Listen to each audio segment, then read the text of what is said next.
ज्ञानेश्वरी म्हणजे काय आणि ज्ञानेश्वरीची निर्मिती कशी झाली? जय हरी विठ्ठल, जय हरी विठ्ठल, जय ज्ञानेश्वर माऊली. वैष्णव हो. संतांची भक्ती, विठ्ठलनामाचा गजर आणि आत्मज्ञानाचा दिव्य प्रकाश अनुभवण्यासाठी तुमचं मनापासून स्वागत आहे.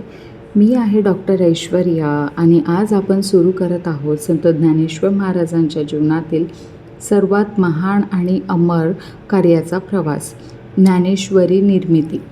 आजचा आपला विषय आहे ज्ञानेश्वरी म्हणजे काय.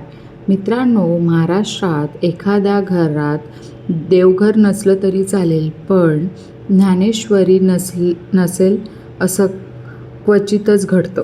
कारण ज्ञानेश्वरी हा फक्त ग्रंथ नाही, तो लाखो भक्तांच्या जीवनाचा आधार आहे.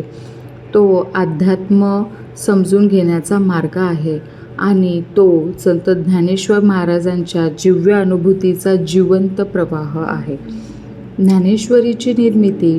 ज्ञानेश्वरी हा भगवद्गीतेवरील भाष्य ग्रंथ आहे. संत ज्ञानेश्वर महाराजांनी वयाच्या अवघ्या 16व्या वर्षी हा अद्भुत ग्रंथ लिहिला. हा ग्रंथ इसवी सन 1290च्या सुमारास नेवासे येथील लिहिला गेलेला असे मानले जाते.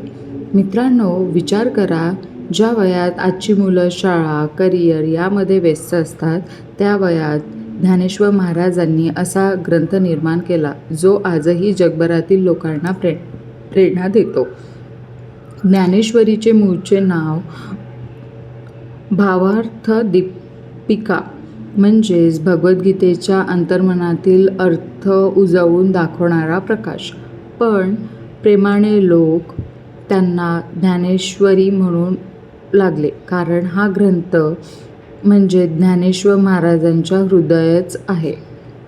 ज्ञानेश्वरी म्हणजे फक्त भाषांतर नाही. मित्रांनो, एक गोष्ट लक्षात घ्या, ज्ञानेश्वरी ही फक्त भगवद्गीतेचे ट्रान्सलेशन नाही, तर ते आहे गीतेचा अनुभव, आत्मज्ञानाचा प्रवास, भक्ती आणि ज्ञानाचा संगम आणि सामान्य माणसाला समजेल अशा भाषेत सांगितलेले अध्यात्म. त्या काळात संस्कृत भाषा फक्त विद्वानांपुरती मर्यादित होती.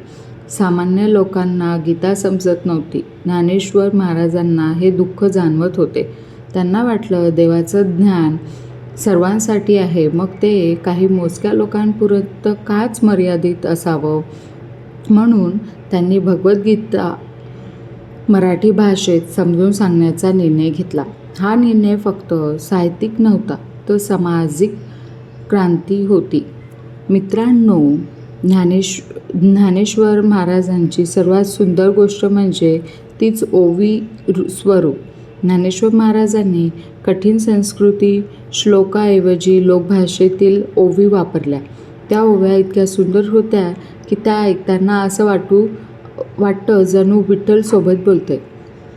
ज्ञानेश्वरीमध्ये सुमारे 9000 ओव्या आहेत, तर भगवद्गीतेमध्ये फक्त 700 श्लोक आहेत. कारण ज्ञानेश्वर महाराज प्रत्येक श्लोक समजवताना उदाहरण देत, कथा सांगत, निसर्गाशी तुलना करत, म्हणून सामान्य माणसालाही गीतेचा अर्थ सहज समजू लागला. ज्ञानेश्वरीचे अध्यात्म महत्त्व काय? वैष्णव हो. ज्ञानेश्वरी फक्त पुस्तक नाही, ती अनुभव आहे. या ग्रंथांमध्ये आत्मा काय आहे, कर्म म्हणजे काय, भक्ती म्हणजे काय, मोक्ष म्हणजे काय आणि जीवनाचा खरा उद्दिष्ट काय, हे सर्व अत्यंत सुंदर पद्धतीने सांगितलेले आहे.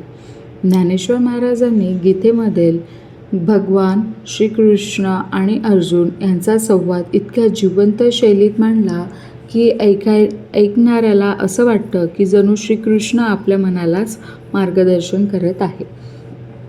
सामान्य लोकांसाठी ज्ञानाचा दरवाजा कसा त्यांनी ओपन केला? मित्रांनो, ज्ञानेश्वरीचं सर्वात मोठं कार्य म्हणजे तिने अध्यात्म सर्वांसाठी खुला केला. त्या काळात धर्म आणि ज्ञान हे काही विशिष्ट लोकांपुरतंच मर्यादित होते, पण ज्ञानेश्वर महाराजांनी सांगितलं की देव सर्वांचा आहे, ज्ञान सर्वांसाठी आहे, भक्तीमध्ये कोणतेही भेदभाव नाही. यामुळे महाराष्ट्रामध्ये भक्तीची एक मोठी लाट निर्माण झाली. पुढे संत नामदेव महाराज, संत एकनाथ महाराज, तुकाराम महाराज यासारख्या संतांवर ज्ञानेश्वरीचा खूप मोठा प्रभाव पडला. मित्रांनो, ज्ञानेश्वराच्या शेवटी ज्ञानेश्वर महाराजांनी पसायदान लिहिले आणि सर्वात सुंदर गोष्ट म्हणजे त्यांनी स्वतःसाठी काहीच मागितलं नाही. त्यांनी प्रार्थना केली, जगात प्रेम वाढो, अंधार दूर होवो, सर्व लोक सुखी होवोत आणि मानवतेमध्ये एकता निर्माण हो. आजही महाराष्ट्रात लाखो लोक पसायदान म्हणतात. त्यांचा प्रभाव इतका मोठा आहे की आजही जगभरात त्याचा उल्लेख होतो. मित्रांनो, आज जगामध्ये ताण, भीती, स्पर्धा आणि मानसिक अस्वस्थता खूप वाढलेली आहे. अशा काळात ज्ञानेश्वरी आपल्याला शिकवते, शांत राहा, स्वतःला ओळखा, प्रेम करा, अहंकार सोडा आणि प्रत्येकामध्ये देव पहा. ज्ञानेश्वरी फक्त वाचायची गोष्ट नाही, ती जगायची गोष्ट आहे. वैष्णव हो. ज्ञानेश्वरी म्हणजे शब्दांमधील विठ्ठल आहेत, ओव्यांमधील प्रेम आहेत आणि आत्म्याला परमात्म्याशी जोडणारा दिव्य पूल आहे. आजचा भाग इथेच थांबवूया. पुढच्या भागात आपण ऐकणार आहोत ज्ञानेश्वरी का लिहिली. तोपर्यंत रामकृष्ण हरी म्हणा, ज्ञानोबा माऊलीचं स्मरण करा आणि अंतर्मनात भक्तीचा दिवा तेवत ठेवा. जय ज्ञानेश्वर माऊली, जय हरी विठ्ठल, जय हरी विठ्ठल. मित्रांनो.